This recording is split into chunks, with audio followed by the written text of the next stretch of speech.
الحمدللہ رب العالمین والعاقبۃ للمتقین الصلاۃ والسلام علی سید الانبیاء والمرسلین وعلی آلہ وصحبہ اجمعین اما بعد اعوذ باللہ من الشیطان الرجیم بسم اللہ الرحمن الرحیم شہر رمضان الذی انزل فیہ القرآن وقال اللہ تعالی فی مقام آخر رب اشرح لی صدری ویسر لی امری واحلل عقدۃ من لسانی یفقہوا قولی۔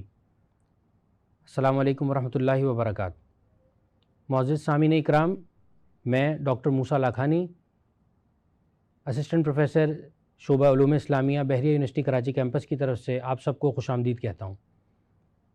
ناظرین، آج اس نشست جس میں ہم یہاں پر جمع ہوئے ہیں وہ رمضان کے متعلق ہے۔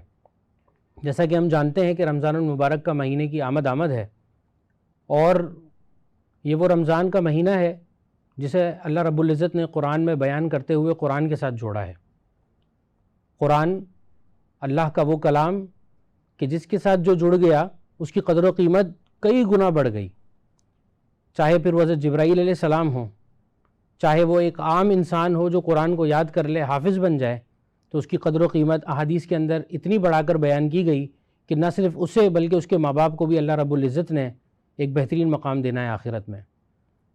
تو اس رمضان کے مہینے کے حوالے سے آج ہم یہاں جمع ہوئے ہیں، اور ہماری آج کی یوتھ نوجوانوں کے کئی سوال ہیں اس حوالے سے کہ اس رمضان المبارک کی اس مہینے کی تیاری کیسے کی جائے۔ کیا یہ کھانے پینے کا مہینہ ہے؟ کیا یہ صبر و استقامت کا مہینہ ہے؟ کیا یہ پرہیزگاری اور تقویٰ کا مہینہ ہے؟ ان تمام سوالوں کے ساتھ آج ہم حاضر ہوئے ہیں، اور ہمارے ساتھ موجود ہیں بحریہ یونیورسٹی کراچی کیمپس کے کچھ اسٹوڈنٹس، اور ساتھ ہی ساتھ ان سوالات کے جوابات دینے کے لیے ہمارے ساتھ موجود ہیں ڈاکٹر اورنگزیب، جو کہ صدر ہیں شعبہ علوم اسلامیہ بحریہ یونیورسٹی کراچی کیمپس کے اور ایسوسیٹ پروفیسر ہیں۔ میں آپ تمام لوگوں کو خوش آمدید کہتا ہوں۔ میں پہلا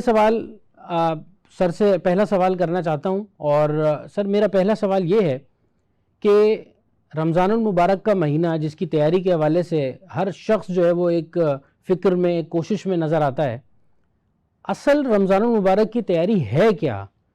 وہ کون سی ترجیحات ہیں، کون سی چیزیں ہیں جنہیں ہمیں ترجیحات دینے کی ضرورت ہے، جن کو پرائرٹائز کرنا ہے، تاکہ ہم رمضان المبارک کے مہینے کو اس یقین کے ساتھ، اس اصل فہم اور فقہ کے ساتھ گزار سکیں جو کہ دین اسلام نے ہمیں سکھایا ہے۔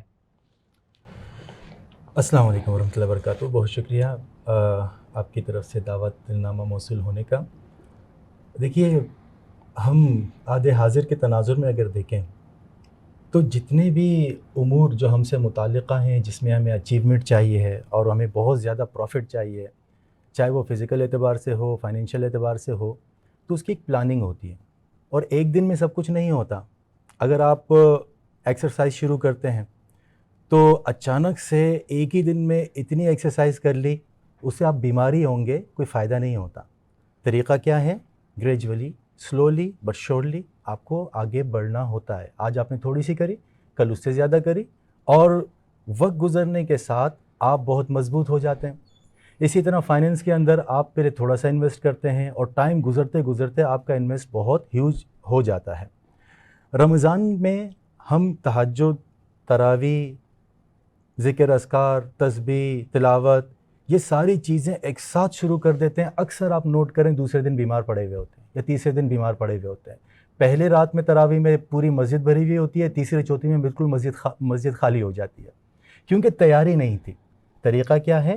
اگر خدا نخواستہ اللہ نہ کرے نماز بالکل نہیں پڑھتے تو کم سے کم ایک آدھ نماز سے ابھی شروع کر لیں۔ یہ ہے رمضان کی تیاری۔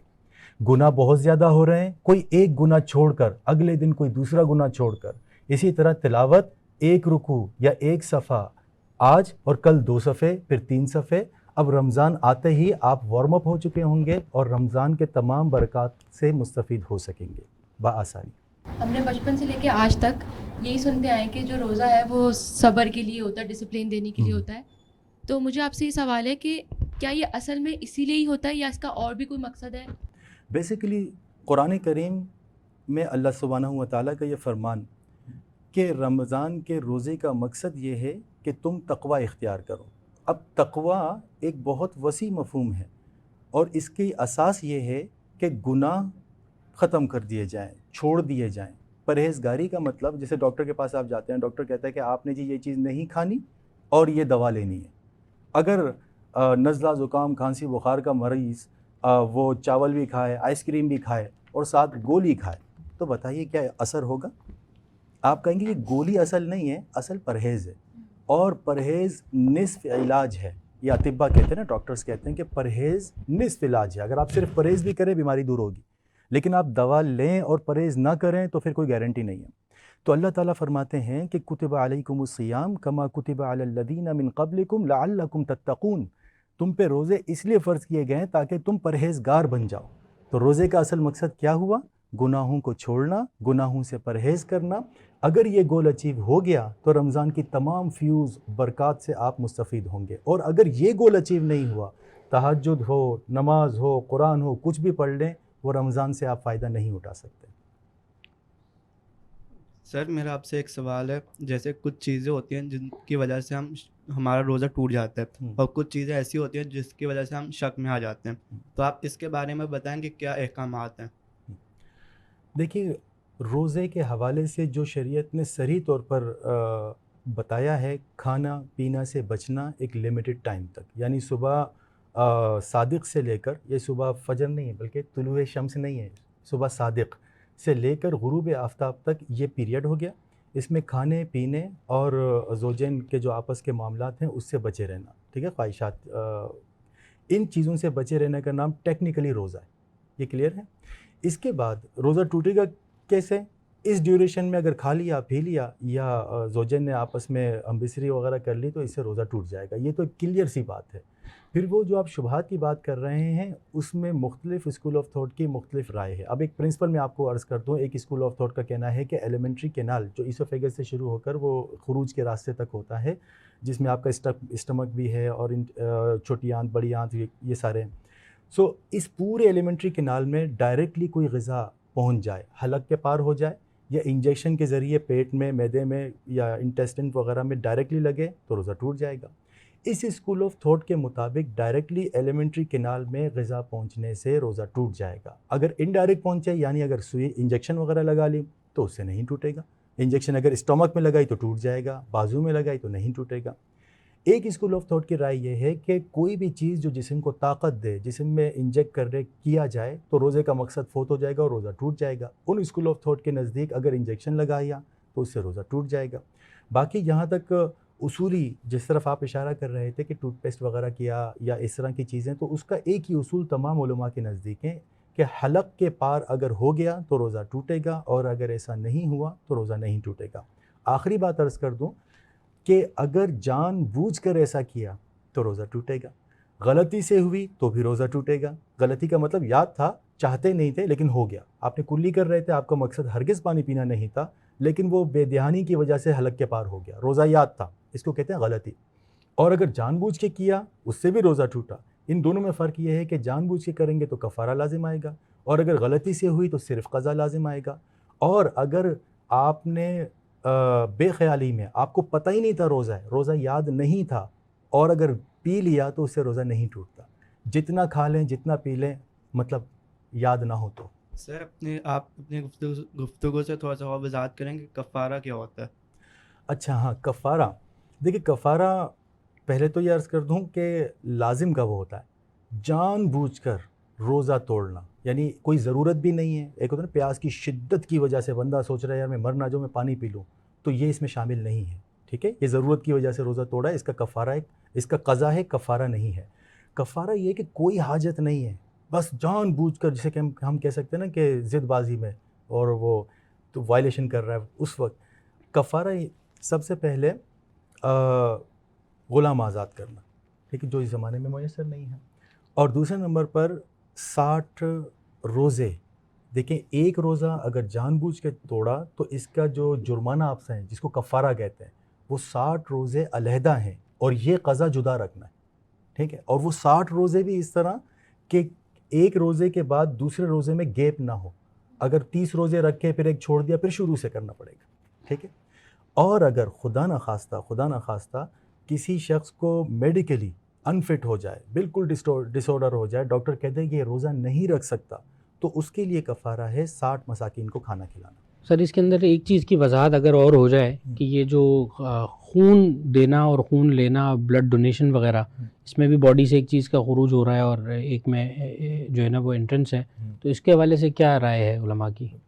دیکھیے وہی بیسک اسکول آف تھاٹس میں نے بتایا کہ جو لوگ ایلیمنٹری کنال والے پرنسپل پر چل رہے ہیں کہ ڈائریکٹلی ایلیمنٹری کنال میں کوئی غذا یا دوا پہنچے تو اس سے روزہ ٹوٹتا ہے، تو ان کے نزدیک خون دینے اور لینے سے روزہ نہیں ٹوٹتا۔ البتہ خون دینے سے اگر اندیشہ ہو کہ بندہ کمزور ہو جائے گا تو ہر وہ چیز جو روزے کے لیے خطرے کا باعث بنے وہ مکروہ ہے، تو اس عمل کو مکروہ کہا جائے گا ان علماء کے نزدیک۔ اور وہ علماء جو جسم میں کوئی بھی غذا کی چیز داخل ہونے پر روزے کو ٹوٹنے کا سبب بتاتے ہیں، ان علماء کرام کے نزدیک اس سے روزہ ٹوٹ جاتا ہے۔ سر بہت شکریہ، بڑی انٹرسٹنگ کانورسیشن چل رہی ہے۔ میں نیکسٹ کویشچن کے لیے دعوت دے رہا ہوں لنتا کو، آپ سوال کریں اگر آپ کو سوال ہے تو۔ سر میرا سوال یہ ہے کہ عموماً رمضانوں میں دعوتیں ہوتی ہیں تو عورتوں کا روزہ ہوتا ہے تو وہ ذرا سا چکھ لیتی نمک مرچ، تو صرف زبان پہ لگا کے چکھ لیا اور پھر اس کو وائپ آف کر لیا یا کلی کر لی، تو اس سے روزے پہ فرق پڑ رہا ہے نہیں کیونکہ وہ جان کے وہ چکھ رہی ہیں؟ اور رمضان میں جو آپ زبانی کلامی تھوڑی سی تلخ گفتگو ہو جاتی ہے، یا رمضان میں اگر سو گئے کسی وقت پہ، عصر کی نماز چھوٹ گئی یا ظہر کی، تو اس پہ روزے پہ فرق پڑ رہا ہے نہیں پڑ رہا؟ تو پہلی بات تو یہ آپ نے کہی کہ خواتین، تو یہ بات خواتین کے ساتھ خاص نہیں ہے، اگر مرد بھی کھانا پکا رہا ہے اور اس نے چکھ لیا تو اس کے لیے بھی یہی مسئلہ ہوگا۔ تو چکھنے کا معاملہ وہ پہلے والے اصول جس میں تمام علماء کا اتفاق ہے کہ اگر حلق کے پار غذا کا کوئی ذرہ کوئی پارٹیکل چلا گیا تو اس سے روزہ ٹوٹے گا، ورنہ نہیں ٹوٹے گا۔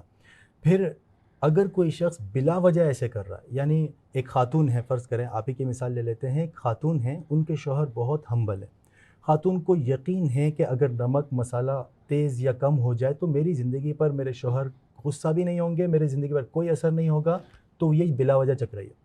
اور بلا وجہ ایسا کرنا، میں نے کیا کہا تھا، روزے کو خطرے میں ڈالنا مکروہ ہے۔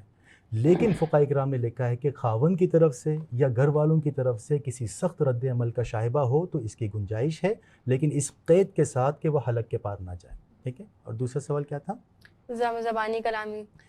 دیکھیں روزہ کے دو طرح سے ڈیفینیشن یاد رکھیے، ایک ہے ٹیکنیکل ڈیفینیشن اور دوسرا ہے اسپریچول۔ ٹیکنیکل یہ ہے کہ صبح صادق سے مغرب تک، غروب آفتاب تک کھانے پینے سے بچے رہے اور ہم بستری وغیرہ سے، تو روزہ ہو جاتا ہے۔ ٹیکنیکل یعنی اس کا قضا نہیں ہوگا، روزہ ہو گیا آپ کا۔ اسپریچول یہ ہوتا ہے کہ اس روزے کے بدلے میں آپ کے گناہ بھی معاف ہوں اور اللہ کی طرف سے جتنے ریوارڈز ہیں وہ آپ کو ملیں۔ تو اگر کسی نے بدزبانی کی، غیبت کی، جھوٹ بولا، نماز نہیں پڑھے، تو وہ اسپریچول ریوارڈز جتنے بھی نا، اللہ کی رضا، گناہوں کی بخشش اور جنت، یہ ساری چیزیں پھر محروم ہو جاتا ہے۔ ٹیکنیکلی روزہ ہو جاتا ہے، اس کا قضا یا کفارہ نہیں ہوتا۔ سر اس میں ایک چیز اور ایڈ کرنا چاہتا ہوں، پوچھنا چاہتا ہوں بلکہ آپ سے، کہ وہ آپ صلی اللہ علیہ وسلم کی حدیث بھی ہم پڑھتے ہیں کہ کچھ لوگ ایسے ہوں گے کہ ان کو روزے سے جو ہے وہ بھوک کے علاوہ، فاقے کے علاوہ کچھ حاصل نہیں ہوگا، اور اللہ بھی ظاہر سی بات ہے آپ نے راضی۔ تو کیا یہ وہی چیزیں ہیں کہ جن کی لیے انہوں نے کوشش نہیں کی، یا جن کا خیال نہیں رکھا، یا جن پر پرہیز نہیں کی، جیسے آپ نے انیشلی بیان کیا کہ روزہ جو ہے وہ پرہیز کا نام ہے، تو ان تمام چیزوں کی، تو کیا ایک شخص کے لیے یہ تمام چیزیں جاننا ضروری ہیں یا نہیں ہے؟ کیا تھوڑا سا اس کو ایلیبوریٹ کریں ہمارے لیے۔ دیکھیں روزے کا جو مفہوم ہم ٹیکنیکل ڈیفینیشن سے جو سمجھتے ہیں نا، کھانے پینے سے بچنا، روایات میں یہاں تک آتا ہے کہ زبان کا بھی روزہ ہوتا ہے، کان کا بھی روزہ ہوتا ہے۔ ٹھیک، ایک ویسے ہی ایک واقعہ ہے، ایک بزرگ تھے جو کسی اسٹیشن میں بیٹھ کے روزے کے دنوں میں، رمضان کے دنوں میں کھا رہے تھے، تو چند نوجوانوں نے اس سے مذاق اڑایا اس کا کہ دیکھو استغفر اللہ، روزہ نہیں رکھا۔ تو اس نے کہا بیٹا صرف پیٹ کا روزہ نہیں رکھا، زبان سے غیبت اور جھوٹ بول کر اب تک میں زبان سے نہ غیبت کرتا ہوں نہ جھوٹ بولتا ہوں، تو میرا روزہ زبان کا ہے، کان کا روزہ ہے، آنکھ کا روزہ ہے، بس پیٹ کا میں بڑھاپے کی وجہ سے رکھ نہیں سکا ہوں۔ تو یہ بات صحابہ سے بھی مروی ہے کہ روزہ صرف اور صرف پیٹ کا نہیں ہوتا، بلکہ زبان کا، آنکھ کا، دل کا بھی روزہ ہوتا ہے۔ جی آپ سوال کریں۔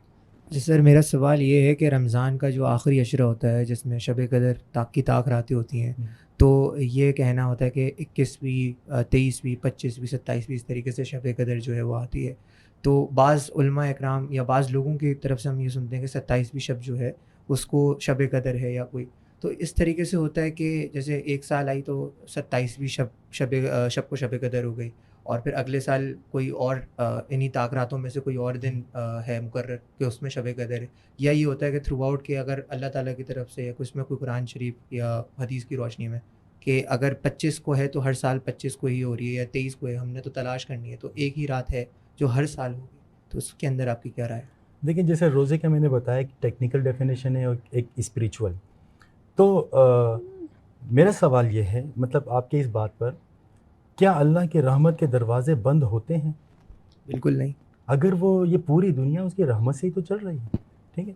اسپریچولی یہ یاد رکھیں کہ بندہ جب اپنے پروردگار کے حضور حاضر ہو جائے، چاہے وہ رمضان ہو یا غیر رمضان، للیلۃ القدر اس کی وہی ہے، گناہوں سے توبہ کر کے اپنے پروردگار سے ملے.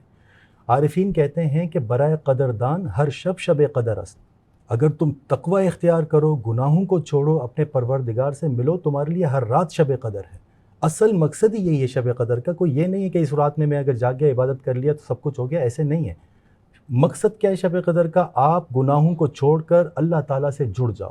یہ چیز جب بھی ہو گئی سمجھو آپ کو شب قدر مل گئی، اور کوئی اس سے محروم ہو گیا وہ شب قدر سے محروم ہو گیا. یہ اس کی اسپریچول ڈیفینیشن ہے، اس کی روح اور اساس ہے. پھر آ جاتے ہیں ٹیکنیکل کی طرف کہ رسول اللہ صلی اللہ علیہ وسلم نے رمضان کے آخری عشرے، آخری طاق راتوں کے حوالے سے ارشاد فرمایا ہے کہ اس میں تلاش کرو. تو اس میں بھی دو اسکول آف تھاٹ ہے. ایک اسکول آف تھاٹ کا کہنا یہ ہے کہ ہر انڈیویجول ان کیفیات کو محسوس کر کے اپنے لیے کہہ سکتا ہے کہ میرے لیے یہ شب قدر ہے. اب کسی کو 21ویں میں ہو رہا ہے، کسی کو 27ویں میں ہو رہا ہے. ہر انڈیویجول کے لیے وہ کیفیت کے استحضار کے وقت جب وہ فیل کرے تو وہ اس کے لیے شب قدر ہے. دوسرے اسکول آف تھاٹ جو اس طرف گئے ہیں ظاہری حدیث پر کہ 21، 23، 25، تو ان کا بھی یہ کہنا ہے کہ مہینے یا تو 29 کا ہوگا یا تو 30 کا ہوگا. اب 30 کے اعتبار سے طاق رات بنتی ہیں 21، 23، 25، 27، 29، اور 29 اگر روزے ہوں تو اس کے حساب سے 20، 22، 24، 26 اور 28 بنتے ہیں. سو ان کا کنسنسس اس پر ہے کہ آخر کے جو پورا عشرہ ہے اس میں ہر رات کو، کیونکہ ہمیں تو پتہ نہیں ہے کہیں، تو یہ ترغیب بھی ہے کہ ہر رات کو یہ سمجھ کر گزاریں کہ آج رات لیلۃ القدر ہے. ٹھیک ہے، وگرنہ اگر ایک ہی رات ہوتی ہے تو ہم تو پورے مہینے بیٹھے رہتے اور اسی رات میں عبادت کرتے، کہتے بھی چلو چھٹی ہوگی. سر اس سے یہ اشکال بھی دور ہو جائے گا کہ دنیا کے اندر اس وقت جو ہے وہ مختلف چاند کے حساب سے جو ہے وہ عیدیں بھی ہوتی ہیں اور رمضان کی شروعات اور اختتام بھی ہوتا ہے. تو ہو سکتا ہے سعودیہ میں ایک رات پہلے شب قدر ہو اور بعد میں یہاں پر یا اختلاف مطالعہ آپ جو کہہ رہے ہیں نا، یہ پیور ٹیکنیکل ایک معاملہ ہے. جی سر. اور میں آپ کی بات کو سیکنڈ کروں گا بالکل کہ ہم ٹیکنیکلٹی کی طرف اگر جائیں گے، یہ ایکسپرٹس کا کام ہے کہ وہ کتنی ڈگری پر ہے، کتنی ڈگری پر نہیں ہے. اس کا مطلب آج کیا ہے، ہماری جو عوام الناس ہے نا، ہمارا فوکس ہونا چاہیے اس اسپریچول کہ اصل مقصد کیا ہے. ٹھیک ہے، تو یہ سارے معاملات پھر حل ہو جائیں گے انشاءاللہ. سر میں آپ سے ایک اور کوشچن پوچھنا چاہتا ہوں. جس طرح ہم سحری کر رہے ہیں اور اگر اذان ہو جاتی ہے تو کچھ لوگوں کا یہ ماننا ہوتا ہے کہ جب تک اذان چل رہی ہے تب تک ہم کھا پی سکتے ہیں، تو اس بارے میں آپ کیا کہنا چاہیں گے؟ رسول اللہ صلی اللہ علیہ وسلم کے عہد مبارک میں 2 اذانیں دی جاتی تھی، بلکہ آج تک مکہ اور مدینہ میں 2 اذانیں دی جاتی ہیں. ایک تہجد کے لیے، یہ فجر کا وقت داخل ہونے سے کچھ وقت پہلے، اور جو روزے کا وقت ہے نا، فجر کا وقت داخل ہوتے ہی روزے کا وقت شروع ہو جاتا ہے. تو دوسری اذان فجر کے لیے دی جاتی تھی. تو اب یہ دونوں اذانوں کا تذکرہ ملتا ہے. وہ اذان بسا اوقات صحابہ پہلی اذان جب سن لیتے تو وہ سمجھ رہے تھے کہ یہ فجر کی اذان ہے اور روزہ روک لیا جائے، تو ان کو کہا گیا کہ نہیں، اذان ہوتی رہے، کھاتے رہو. ٹھیک ہے. اب اگر آپ خود ذرا ٹیکنیکلی سوچیں کہ اگر فجر کا وقت داخل ہو گیا اس کے بعد ہی اذان دی جاتی ہے نا، اب فجر کے وقت سے جو اذان پہلے دی جائے گی وہ وقت میں نہ ہونے کی وجہ سے کاؤنٹ ہی نہیں ہوگی، دوبارہ سے دینی پڑے گی. تو روزے کی ڈیفینیشن کیا ہے کہ صبح صادق داخل ہوتے ہی روزہ شروع ہو جاتا ہے. سو اسی لیے وہ والی حدیث سن کر کہ اذان ہو رہی ہے اور کھاتے رہو تو مغالطہ بعض لوگوں کو ہو گیا، انہوں نے کہا یہ فجر کی اذان ہے. تو یہ میں کلیئر کر لوں، 2 اذانیں تھیں، ایک تہجد کی اور ایک فجر کی. تہجد کا وقت روزہ شروع نہیں ہوتا تو اس وقت کھا سکتے ہیں. ٹھیک ہے سر. بس ایک آخری سوال آپ سے، آپ کے وقت بہت زیادہ لیا، آپ کا بہت شکریہ سر. یہ کہ رمضان میں چونکہ کھانے پینے کا 2-3 سوال کھانے پینے سے متعلق ہی ہو گئے. پبلک سپیسز میں ایٹنگ تو آپ کو پتہ ہے کہ وہ الاؤ نہیں ہوتی رمضان میں، لیکن خواتین کے بھی اپنے مسائل ہیں. کچھ بزرگ ہوتے ہیں، کچھ مریض ہوتے ہیں کہ جن کی جو ہے نا وہ ضرورت ہوتی ہے.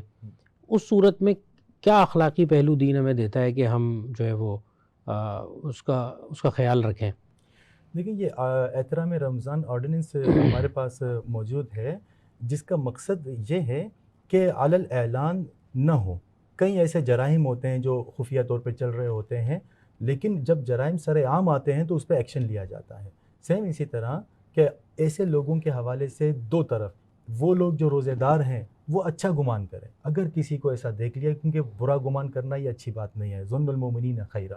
اور اگر جو افیکٹڈ لوگ ہیں جن کا آپ نے تذکرہ کیا، جیسے خواتین ایک مخصوص ایام میں روزے نہیں رکھ سکتی، مریض ہے، بیمار نان ہے، مسلمز بھی ہیں، مائنورٹیز بھی اس میں شامل ہیں. بالکل. اور اکثر ہم دیکھتے کہ وہ جو مائنورٹیز ہیں نا وہ پھر بھی خیال رکھ رہے ہوتے ہیں، ہم نوٹ کریں. صحیح ہے. تو اور وہ جو افیکٹڈ لوگ ہیں وہ کہتے ہیں ہم تو بیمار ہیں، ہم تو وہ کہہ سکتے ہیں. دونوں طرف سے افہام و تفہیم کے ساتھ ون ون سچویشن کہ جو متاثر ہے، مریض ہے، وہ بھی کوشش کرے کہ سر عام نہ کرے، اور اگر عام لوگ دیکھ لیں تو وہ اچھا گمان کریں یہ متاثر ہوگا، مریض ہوگا، جس کی وجہ سے یہ ایسا کر رہا ہے. سر آپ کا بہت شکریہ، تمام شرکاء کا بہت شکریہ، اور ناظرین کا بھی بہت بہت شکریہ کہ آپ ہمارے ساتھ اب تک جڑے رہے. انشاءاللہ پھر اسی طرح کے کسی ایک دلچسپ موضوع کے ساتھ حاضر ہوں گے. اپنا خیال رکھیے گا. اقول قولی ھذا واستغفر اللہ لی ولکم ولسائر المسلمین واستغفروا انہ هو الغفور الرحیم. السلام علیکم ورحمۃ اللہ وبرکاتہ.